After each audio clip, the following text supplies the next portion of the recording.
प्रिय आत्मन, सुनो भाई साधो प्रश्नोत्तर संघ के इस 13वें एपिसोड में आप सबका हार्दिक स्वागत है। प्रश्नों के माध्यम से सीधे सत्संग की यात्रा पर चलते हैं। पहला प्रश्न, इसे दिल्ली के स्वामी सूरज ने पूछा है। विश्वव्यापी कोरोना महामारी में निर्भय होकर हम कैसे जिएं? जब भी कोई समस्या आती है तो उसके समाधान के लिए 3 प्रकार के दृष्टिकोण अपनाने पड़ते हैं। पहला मनोवैज्ञानिक दृष्टिकोण, दूसरा वैज्ञानिक दृष्टिकोण और तीसरा आध्यात्मिक दृष्टिकोण। पहले मनोवैज्ञानिक दृष्टि से हम इसकी समीक्षा करेंगे। ये देखा गया है कि जब समस्या आती है, शुरू में आती है और समस्या जैसे जैसे आगे बढ़ती है, हमारा भय बढ़ता है और जब समस्या काफ़ी दिन गुजर जाती है तो धीरे धीरे हम राज़ी होते जाते हैं और हमारा भय भी कम होने लगता है। जैसे आज से 3 माह पहले लगभग 9 मार्च को विश्व में कोरोना मरीजों की संख्या 1,10,000 थी। उस समय बड़ा भय था। चीन से ये महामारी चली थी और इसके बाद लगभग सारे विश्व को इसने अपने आगोश में ले लिया। लेकिन आज 3 माह बाद अब उतना भय नहीं है, जबकि 3 माह पहले संख्या 1,10,000 थी और आज पूरे विश्व में मरीजों की संख्या 72 लाख से भी अधिक है। 4 लाख से ज़्यादा लोगों की मृत्यु हो चुकी है। अकेले भारत में पिछले 24 घंटे में 11,000 मरीज बढ़े हैं। लेकिन आज उतना डर का माहौल नहीं है जितना कि आज से 3 माह पहले था। तो समस्या कितनी भी बड़ी हो, उसके साथ हम जीना शुरू कर देते हैं। इस पर एक बहुत बढ़िया मनोवैज्ञानिक मॉडल आया है। इसका नाम है कुबलर-रॉस मॉडल। इसमें कहता है कि जब भी कोई समस्या आती है तो ये इसके 5 चरणों से वो समस्या गुजरती है। पहला चरण क्या है? इनकार, डिनायल। जैसे समस्या आती है तो हम सोचने लगते हैं कि ये दूसरे के साथ ही समस्या है, हमारे साथ ये समस्या नहीं होगी। मुझे स्मरण है जब चीन में ये वायरस आया था तो अधिकतर लोग महसूस करते थे कि ये चीन का वायरस है, चीन तक सीमित रहेगा, ये हम तक तो पहुँचेगा नहीं। यहाँ तक कि बड़े बड़े देश, अमेरिका सोचता था, भारत में भी हम लोग सोचा करते थे कि ये समस्या हमारे यहाँ नहीं पहुँचेगी। तो ये पहला स्टेज होता है। तो कोरोना वायरस की जो समस्या आई है तो हम पहले स्टेज से गुजर गए हैं। दूसरा स्टेज आता है गुस्सा का, क्रोध का, आक्रोश का। क्यों? क्योंकि समस्या जब आती है तो आर्थिक हानि होती है, फिर स्वास्थ्य की हानि होती है। तो इसके कारण एक क्रोध आता है। जैसे सभी लोग चीन पर नाराज़ हैं, आज भी नाराज़ है, अमेरिका तो बहुत नाराज़ है। तो एक गुस्सा का भाव आता है कि समस्या का जड़ कौन है, कहाँ से समस्या फैली है। फिर इस स्टेज से भी हम करीब करीब आगे आ गए हैं। तीसरा स्टेज है बार्गेनिंग का, मोल मोलाई का। समस्या से निपटा कैसे जाए। अनेक मत, अनेक सिद्धांत आने लगते हैं। जैसे अभी बड़ा कशमकश है, लॉकडाउन कितना करें, अनलॉकडाउन कितना करें। अभी भी करीब करीब इस फेज से हम गुजर रहे हैं। फिर चौथा चरण है अवसाद का, डिप्रेशन का, हेल्पलेसनेस का। जैसे आपने देखा कि बड़ी संख्या में लाखों मजदूर इस समस्या से डिप्रेस्ड होकर के हेल्पलेसनेस फील करते हुए हज़ारों किलोमीटर की यात्रा पैदल करके अपने अपने घर लौट गए। इतना ज़्यादा कन्फ्यूज़न था, इतना ज़्यादा सब डरे हुए थे कि अब कुछ भी नहीं हो सकता है। इससे ज़्यादा अच्छा है कि अपनी जान बचाने के लिए चलो अपने घर लौट करके चलते हैं। और फिर 5वां स्टेज स्वीकार का है, एक्सेप्टेंस के साथ है, जिस स्टेज में करीब करीब भारत में हम आ गए हैं कि अब ये कोरोना ऐसे ही रहेगा और we have to learn to live with it. हमें इसके साथ ही जीना है। और आपने देखा कि अब मॉल खुलने लगे, धार्मिक स्थल खुलने लगे और धीरे धीरे लोग सीख रहे हैं कि इसके साथ हम कैसे जिए। ये इसका मनोवैज्ञानिक आधार है। अब एक वैज्ञानिक दृष्टिकोण से इस समस्या को हम देखते हैं। अब समस्या है तो समाधान है। तो आप देख रहे हैं कि जगह जगह कई देशों में, कई संस्थाओं में, कई यूनिवर्सिटीज़ में वो टीका पर खोज चल रही है और अच्छे समाचार आ रहे हैं, शुभ समाचार आ रहे हैं। कहीं कहीं टीका तैयार हो गया है, कहीं कहीं टीका तैयार होने की स्थिति में है।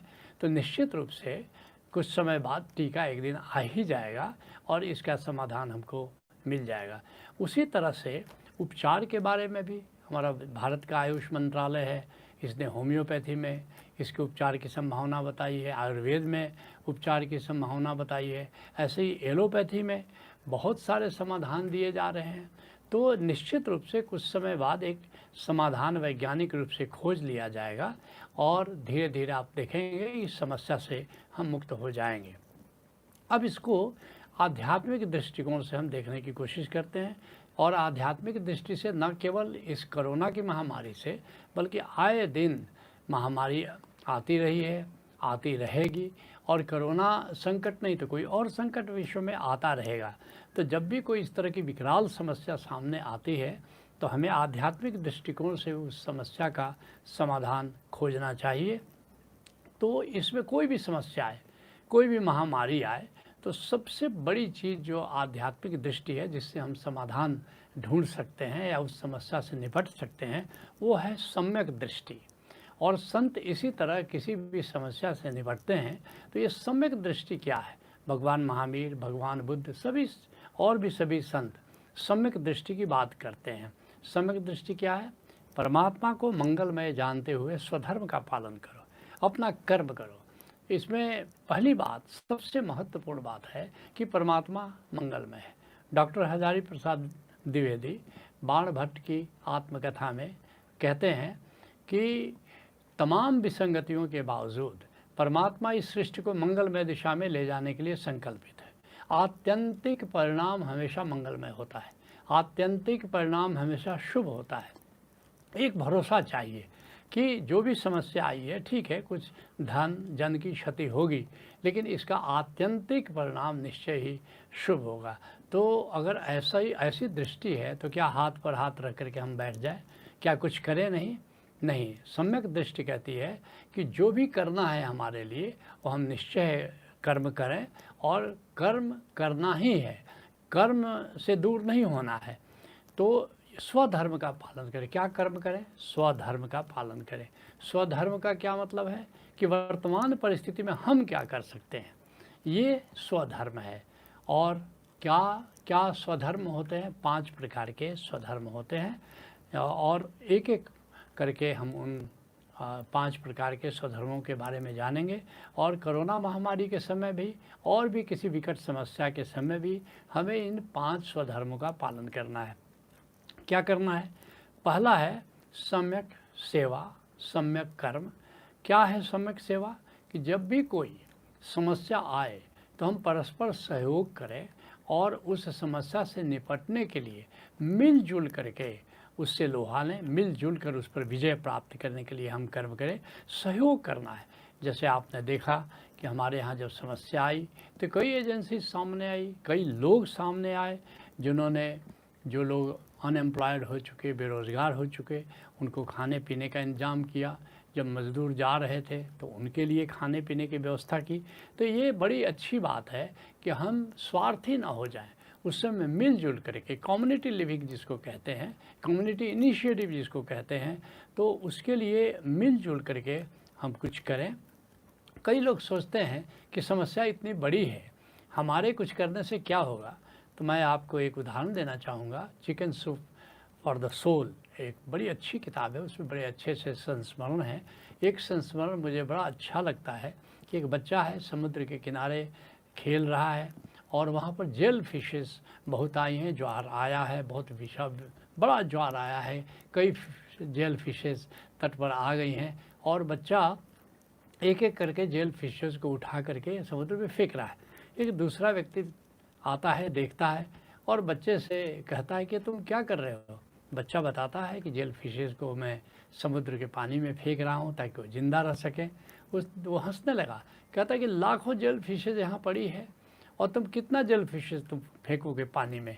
बच्चा हंसता है, कहता है अंकल, वो एक जेल फिश और उठाता है, पानी में फेंकते हुए कहता है कि uncle it matters to this fish, इस फिश के लिए तो ये मैटर हुआ ना मेरा फेंकना। तो ये भाव हमें रखना है कि हम जितना कर सके उतना तो करें। अगर हर कोई व्यक्ति सोचना शुरू कर दे कि हमसे जितना बनता है उतना करें, तो तुम देखोगे कि धीरे धीरे समस्या कितनी भी बड़ी हो उसका समाधान खोजा जा सकता है। दूसरा स्वधर्म है सम्यक प्रार्थना। हम अकेले नहीं हैं इस विश्व में, हम अकेले नहीं हैं इस अस्तित्व में। हम जो भी काम करें तो हम सहयोग का निवेदन करें, संसार के लोगों से सहयोग का निवेदन करें। फिर दैवी शक्तियाँ हैं, एक हुक्म है, एक व्यवस्था है जो विश्व का संचालन करती है, हम उनसे सहयोग का निवेदन करें।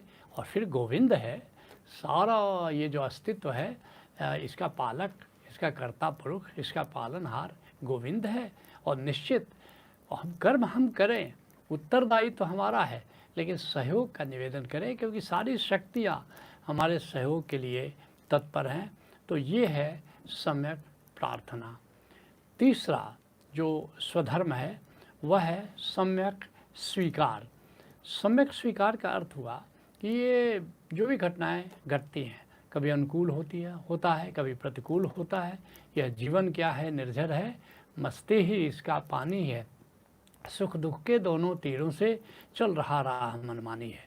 तो कभी अनुकूल होगा और कभी प्रतिकूल होगा।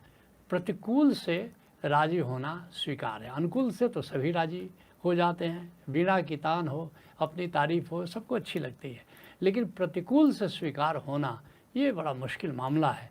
तो प्रतिकूल से भी स्वीकार होने की कला का नाम सम्यक स्वीकार है, क्योंकि सृष्टि द्वंदात्मक है। कभी अनुकूल होगा, कभी प्रतिकूल होगा, कभी मान मिलेगा, कभी अपमान मिलेगा, कभी स्तुति मिलेगी, कभी निंदा मिलेगी। तो ये होता रहेगा।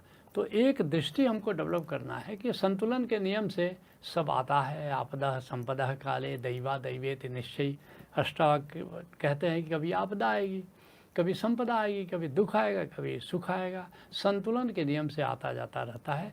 तो हमें राजी होना चाहिए प्रतिकूल से भी। चौथा है सम्यक शरण। सम्यक शरण का अर्थ है कि धीरे धीरे एक साधक को प्रतीत में आना शुरू हो जाता है कि प्रतिकूल जैसी कोई चीज़ है नहीं। आज का जो प्रतिकूल दिखाई देता है, आज जो प्रतिकूल दिखाई देता है, तुम देखोगे कि कुछ दिन बाद तुम्हारे अनुभव में आएगा कि कल जो अनुकूल लगता था, कल जो प्रतिकूल लगता था, अब वो अनुकूल ही था। वो भी कुछ सिखा गया, वो भी कुछ हमें विकसित कर गया। इसका अर्थ है सम्यक शरण, एक भरोसा परमात्मा पर कि जो आज प्रतिकूल है निश्चित रूप से वह भी कल के लिए, हमारे विकास के लिए है। और पांचवा है सम्यक समर्पण। सम्यक समर्पण का अर्थ है कि घटना से तो हम राजी हुए, अब रचना से राजी हो जाए। परमात्मा ने इस सृष्टि को द्वंदात्मक बनाया है। जैसे यहाँ अच्छे लोग भी हैं, बुरे लोग भी, अच्छी घटनाएं घटती हैं, बुरी घटनाएं घटती हैं। तो हम सृष्टि को समग्र रूप से स्वीकार करें, रचना को हम समग्र रूप से स्वीकार करें। यहाँ राम भी होंगे, रावण भी होंगे, यहाँ कंस भी होंगे, कृष्ण भी होंगे। और फिर देखोगे कि हम ये जो सम्यक समर्पण जब आ जाते हैं तो फिर हम भय से मुक्त हो जाते हैं। तुमने पूछा है कि निर्भय कैसे हों, तो निर्भय होने के लिए ये जो स्वधर्म है हमारा, 5 स्वधर्म, ये बहुत ज़्यादा सहायक होता है। अंत में मैं कहना चाहूँगा कि ये जो कोरोना आया है, ये ऐसा लगता है कि जैसे कल की अवतार हो। मैं ये नहीं कह रहा हूँ कि ये कल की अवतार है, ऐसे भ्रम में मत पड़ना, लेकिन करीब करीब जैसे कल की अवतार दिखाया जाता है कि घोड़े पर है, बड़ी तेज़ी से वो मूव करता है। देखा नहीं कोरोना कितनी तेज़ी से मूव कर रहा है। तो इसको स्वीकार करना है और सम्मानपूर्वक स्वीकार करना है। और ऐसा लगता है कि विश्व में एक नई व्यवस्था आने वाली है, और जिसके लिए कृष्ण गीता में इशारा करते हैं, यदा यदा हि धर्मस्य ग्लानिर्भवति भारत अभ्युत्थानमधर्मस्य तदात्मानं सृजाम्यहम्। जब जब धर्म की हानि होती है, जब जब अधर्म की वृद्धि होती है, तब हे अर्जुन, मैं कोई न कोई रूप में धरती पर आता हूँ और फिर से धर्म का उत्थान करता हूँ। इसी कड़ी में आगे वे कहते हैं, परित्राणाय साधूनां विनाशाय च दुष्कृताम और धर्म संस्थापनार्थाय संभवामि युगे युगे।